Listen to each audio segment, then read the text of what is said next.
ca Parcelles Assainies moom du njëgu diwlin bi moom moo nekk seen jafe-jafe ci jamono ji waaye qualité bi ndax ñenn ci askan ba yeewoo ca unité 14 dañ leen jaay ay bidon diwlin yoo xamante ne dañ ci rax ndox ba mu fees dell li ni mel nag ñoom ñu ngi ko dippee arnaque di ko ñaawlu bu baax a baax waaye itam ñuy xamle ni mën na indi ay loraange ci seen wàllu wérgu yaram ñoo di ci ak Tidiane Diallo.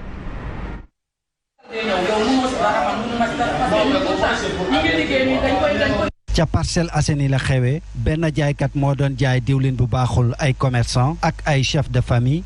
presque 300 000 ans. 300 000 waaw presque 300 000 parce que li ñu dajale woon ñi ay 50 ñi ay 45 ku nekk na nga joxe daal.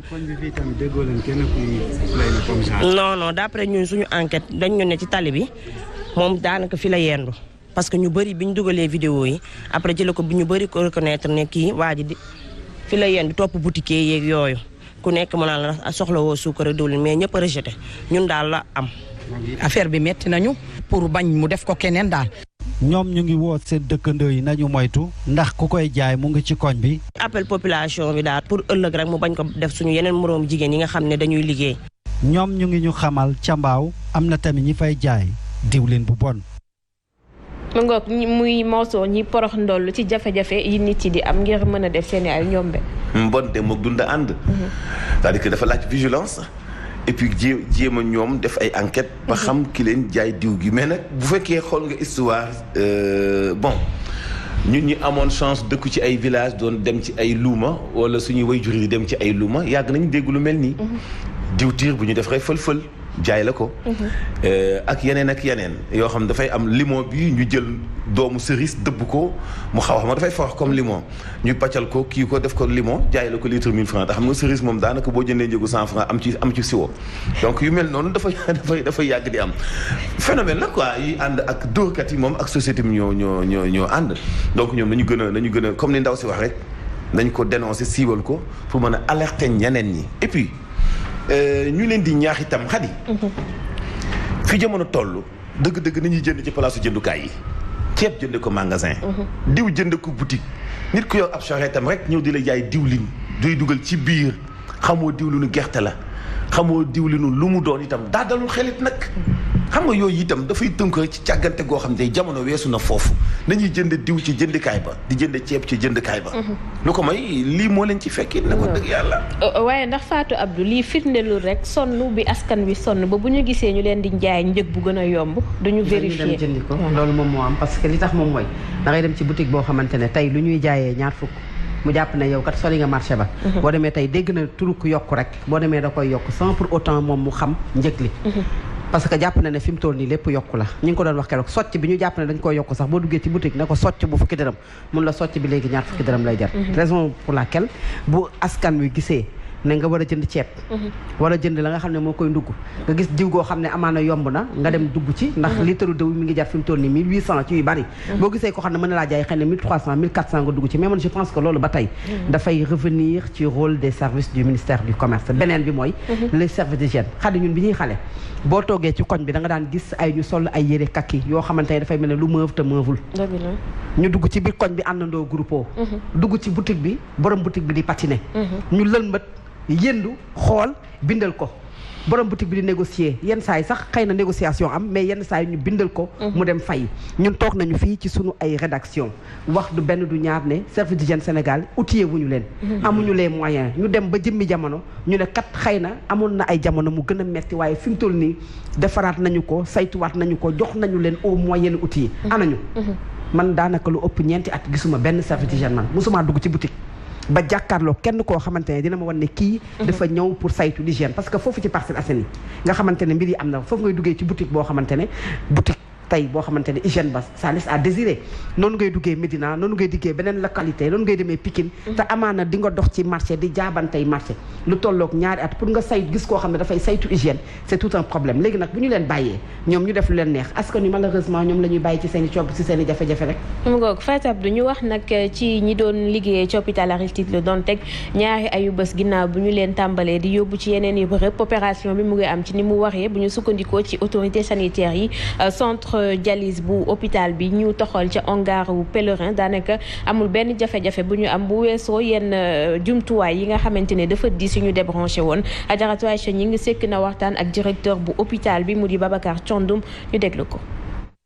jot a jël service am na ñuy xaar ba léegi mais commencé nañ ko depuis quelque temps mais xam nga ndorteel boo gis rek du ñàkk ay quelques joyante ak yooyu mais pour le moment tout se passe bien au niveau du hangar des pèlerins yu demee ni que ay scanner ay angiographe ak yooyu ñu ngi koy débranché ndànk-ndànk parce que pour nga démonter ko dafay jël tuuti temps service yi dañoo jóge fii dem ci yeneen structure sanitaire donc malade yi commencé nañ di rejoindre service yi leen daan ci seen site d'accueil bi foofu aussi noté guñ ci ay tolof yu bëri donc pavillon spécial ci administration pénitentiaire la bokk encore une fois bokk ci hôpital Le Dantec seen maladie yi fa nekk bu ñu amee ay jafe-jafe bu ñu soxlaa faju dañuy dem fekk service yi leen daan suivre fi ñu nekk ñu suivre leen. ki wax nag ci wàllu politique ak poste bu assemblée nationale nga xamante ni ci jamono ji ñu ko bëgg bari na muy ñi faree ci kujje gi ñi faree ci nguur gi tax ñu ci bari ñu ngi nas seeni ay pexe analyste politique bile di Mamadou Sy Albert moom la mu xamle mooy njiitu assemblée nationale du ku nekk moom moo ko mën a doon faaw nga am expérience ci assemblée ba waaye itam nga doon koo xamante ne sa wax dafa neex doon ku mën a négocier ba nga xamante ne ñay nekk foofu ñëpp dinañu la wóolu nga mën fa indi jàmm indi coppite yaskat wi di xaar Mamadou Sy Albert àdduna ci micro Mamadou Fofana. ki nga xam ne daal am na profil xam na assemblée xam na lan mooy institution bi pouvoir législatif te da nga war a am expérience parlementaire nga xam loi nga xam constitution nga xam lu nekk ci pouvoir législatif bi nga xam aussi diggante assemblée ak gouvernement bi diggante assemblée ak président de la république diggante assemblée ak assemblée yu nekk ci Afrique ñu nekk ci àdduna yi donc am expérience loolu moom il faut mu nekk jigéen wala ku góor mais mu am expérience politique ci wàllum pouvoir législatif ñaareel bi situation bu ñu nekk ni laaj na quand même président assemblée bi mu nekk ku yaatu mën na négocier mën na waxtaan ak pouvoir bi mën na waxtaan ak opposition mën na waxtaan ak yeneen parlement yi donc loolu il faut mu nekk politique ku mën a déglu nit ñi ku mën a seet consensus loolu suñ ko amee defe naa daal profil bi muy pouvoir bi muy opposition. leneen lu gën a fës ci li ñuy waxtaanee ci penc yi mooy ñetteelu candidature bu président Macky Sall ci ñi ci gën di wax di ay jegeñaaleem ginnaaw Thérèse Faye Mansour Faye Bamba Fall ak Modou Fall bi la yoon ki leen di Mame Mbaye Niang moom moo ci addu waaye li ñu nemmeeku mooy ñoom ñëpp bokkuñu ci victime troisième mandat yi président Macky Sall itam ba léegi deful benn jéego ngir coow loolu le dakk ñu ondi ci ak jongat bu Fatou Abdou Ndiaye. ñetteelu candidature bu président de la république Macky Sall fan yi fës na lool jamono ji nga xam ne kàngam yi fare ci kujje politique yi wane nañu ne dañuy samp seen dënn ci élection présidentielle 2024 ca coalition Benno Bokk Yaakaar naam waxuñu dara waaye ay kaddu mi ngi tàmbal di jóg di wane ne Macky Sall am na sañ-sañ ngir sampaat ndëndam te it na muy doxalee wane na ne moom waxagul kaddu mu ko mujj ci booba question ay jëfam ak waxam mel ne it ne bañul sax li nga xam ne dañu ko koy jiiñ ci kanwam ñenn ñi tàmbalee jóg di wax ne dafa war a sampaat ndëndam bokk na ci keroog ba mu leen dajalee ci palais de la république la mu xamal directeur généraux ak ministres yi mooy faaw ngeen wàcc ci mbedd mi faaw rek ngeen défendre ma mu wax it keneen koo xam ne it wax na ci mbir yi mooy Thérèse Faye mi jàpp ne président Macky Sall dafa war a amaat ñetteelu candidature beneen bu yàggul dara Mansour Faye di gorom jàpp ne mandaam bu gi mooy mandaam bu njëkk te juróomi at la Mame Mbaye Niang moom démb la toog wax ne président de la république dafa am sañ-sañ pour sampaat ndëndam te it référendum bu ñaar fukki fan ci weeru mars 2016 réglé na question bi Modou Fall directeur de l'emploi yëkkati yooyu kaddu it yàggul mu mel ne tey jii moom mi nga xam ne moo war a wax ne doy na ne ni mu ko waxee woon atum 2019 waxu ko mi ngi bàyyi xelu askan wi di tey ba tey waxul ne mbir yi nañu ko dakkal ne nañu ko daan defee ay jamono képp koo xam ne wax nga ne mënu koo doon mu tekki say ndombal tànk tey jii firndeel na ne képp ko wax ne mën na koo doon mi ngi la bàyyi tey te di la seetaan moom sax mu wax lu raw loolu ndax ci njeexital weeru ko may la Macky Sall wax ne mandaam président wam nekkul mandat boo xam ne jeexagum na mu mel ne tey sénégalais yi war nañoo am lu leer ci li nga xam ne moo ñeel ñetteelu candidature waaw wala déet bu président de la république Macky Sall. boobu ba tey ñuy amal ay kaddu Mansour muy président Macky Sall di ay jegeñaaleem ñuy gën a tey xelu sénégalais yi ci ne xëy na dina ut mandat boobu. ba léegi moom waxul. dañu koy waxal ku ni mënta nekk ñu dàq la ku ni mën naa nekk ok.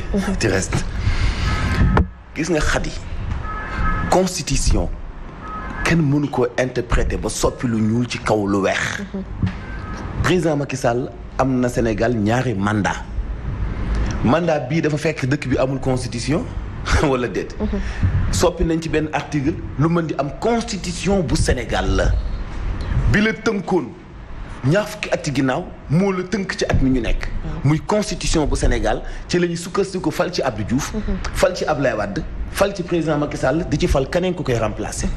nit ñi nañu ragal yàlla. alxuraan sax ni ñu koy jàngi bokku lu njàngin waaye ñoo bokk la ñuy tekki. ñoo bokk la ñuy représenté ci société bi. constitution xelu nit la mu soppi ko dong. référendum bi président Macky Sall moo ko fi indi waaye waxul pour ngeen waxam na loo xam ne amul pour ma yóotu 3e mandat. dañ ko fee bañoon Abdoulaye Wade te Abdoulaye Wade ci ab constitution la sukkandikoon pour soppi ko. président Macky Sall daf ni. kenn mënut a am lu ëpp 2 mandat yu juróomi ak tegaloo. loolu la def ci constitution bi. fekk na ba muy jël dogal booba ki amoon chance falu woon da woon juróomi at mi juróom-2 at la doon. def na moom 2 mandat parce que même constitution bi moo ko faloon ca ba muy falu juróom-2 at. kon kay am na 2 mandat ak bu 2 at. 2 at yi tegu woon ca mandat bu njëkk 7 ans ba. chance am la dañu ragal yàlla képp ko fi défendre l'indéfendable yàgg di nga ko layoo ci biir suuf. te du yàgg. du egg sax suuf. yaay weddiwaat sa bopp ci kanamu nit yi bàyyi leen naan dañuy bala bëgg dañuy naan juriste bu nekk ak ni mu koy interpréter constitutionnaliste bu nekk ak ni mu koy interpréter noir sur blanc la. yuktab alal warax lu ñu bind la ci këyit mu leer nañ ñi. mënoo ko soppi ci xalaat. ba dindi la nekk ci këyit wa. la nekk ci këyit wa mooy 2 mandat ci yu juróomi at yu tegaloo. waa ji def na 2 mandat benn bi juróomi at benn bi juróom-2 at. waaye lu ñuy interpréter te texte nekk fii texte kenn du ko boo koy interpréter fekk ñu wuute ci xëy na côté pratique. kii di ko man nii lay jaamoo nii lay jaamoo parce que imam bi waxee na nii mazhab bi wax na nii. mais affaire bi du ay mazhab c'est-à-dire que fii du ay ngër yu wuute benn texte la di benn constitution. bi ko may moom mu dissoudre assemblée nationale bi ko may moom mu jëfandikoo article 80 ni convoqué les Mansour Diop bi ko may moom. mu jël décret ni faaw damay fa indi institution au conseil des collectivités territoriales donte kenn bëggul mais boobu ko may puissance boobu moo ni ko it nag góor gi 2 mandat yu 5 ans nga mën a am. bu njëkk ba nag comme 7 ans la woon may nañu la 2 buuñaa mais vraiment nañ ñu may jàmm nag. fii nag xam nga lu may def fi nekk nii. daañu commencé ku fi bëgg a promouvoir nag lu nekkul suñu constitution boo ko fi waxatee ñu soppale ko yàmm si ci biir caaya. gars yi politique nii ay mambay kan la ba wax loo xam ni Sénégal duñ ko nangu moom kan la. est-ce que moo ëpp doole 17 millions sénégalais yi keneen ku ko validé li ci sax keneen tuddaat ma keneen. Thérèse Faye moom mooy kan. Bamba Fall moom mooy kan ba ëpp doole 17 millions sénégalais yi nga xam ni benn constitution moo leen tënk. waaye dañoo ragal yàlla waaye. bàyyi réew mi ñu dund ci jàmm. bu ñu delloo Fatou Abdou ci assemblée nationale ndax kii toog ci perchoir bi personnalité am mën na indi ay coppite yi sénégalais yi di xaar foofu. waaw parce que nag soxlawuñu koo xamante ne dafay nekk assemblée nationale pour dàgg sante. soxlawuñu koo xam ne dafay nekk assemblée nationale pour di xëccoo parce que bu ñu la tabbee nga bokk naam ci coalition Benno Bokk Yaakaar une majorité sert à quelque chose mais aussi dafa war a am élégance. maanaam même bu fekkee ne jubóowu leen àndu leen nga def ko ak élégance mais doo ko def noo xamante ne yow ña nga nekkal di say nawle dañuy dem ba amaana sax ñu jéppi la. et loolu la ñuy bañ parce que gis nañu ne fi ñu jëm sànq yaa ngi koy annoncé ñu ngi ci jamono joo xamante ne c'est pour la première fois ñu gis à l'Assemblée nationale 83 ak 82 députés yu jàkkaarloo. muy opposition ak pouvoir une majorité absolue mais très courte moom la tey pouvoir bi am. du yomb ci ñoom mais ñu am li nga xamante ne moom mooy élégance su nangu loolu. xam ne politique la ñu nekk et que lii dafay firndeel ne démocratie bi opposition bi doon wax ne amul Sénégal au moins bii yoon war nañu mën a nangu ne am na parce que am na moom mooy dem nañu élection yi jaar na yoon liñ ci doon xalaat dara amu ci ñoom elle se retrouve l'opposition ak 80 députés. am ñi nga xamante ne également ñoom ñoo fi nekk war a mën a dem xëccoo ji ñu def ko te lépp jaar ci yoon te it mu bañ a nekk aussi ki nga xam ne mooy jiite dafay toog parce que fi ñu jëm sànq yaa ngi koy annoncé muy cette 3e candidature du président de la Macky Sall. lien bi moom mooy fi mu toll nii dafay nekk déjà ci ay mbir yu bari kii jiite assemblée nationale kii nekk premier ministre ak kan mooy nekk le candidat de la coalition Benno Bokk Yaakaar et de plus en plus aujourd'hui fi débat bi waroon jeexee nga xam ne le président de la République Macky Sall moom moo dem Jeune Afrique wax ne bu ñu paree ci élection législative dina wax ci mbirum candidature bu 2024 moom la ñu déggagul ci mbir yi. beneen bii tey xel yi également di renvoyer ci Sori Kaba 21 octobre 2019 la taxaw ne Macky Sall mii mënul am ñetteelu mandat. ñu tekki ko ci li nga xam ne mooy direction Sénégal de l'extérieur. ministre conseiller Moustapha Diakhaté benn ayu bés la ci teg le 29 octobre ñu dindi ay ndombal tànkam te fa nga xamante ne foofu la nekkoon ci même at bi la ñu dindi ndombal tànku maître Moussa Diop.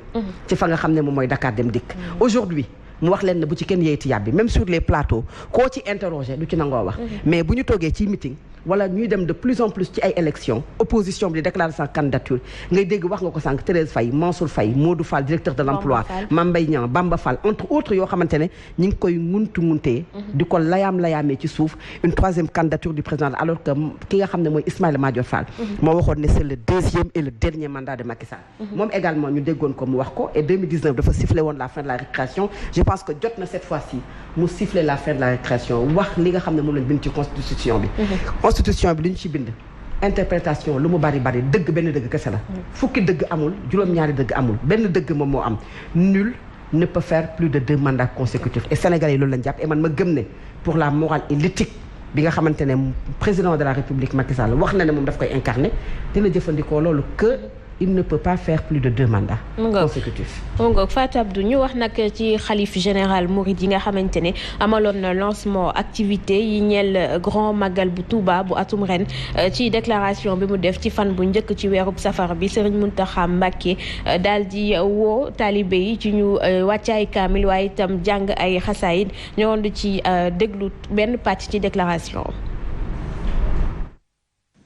kenn ku ne ci ñun nag. feeg bis ba. bépp taalibe. bépp taalibe.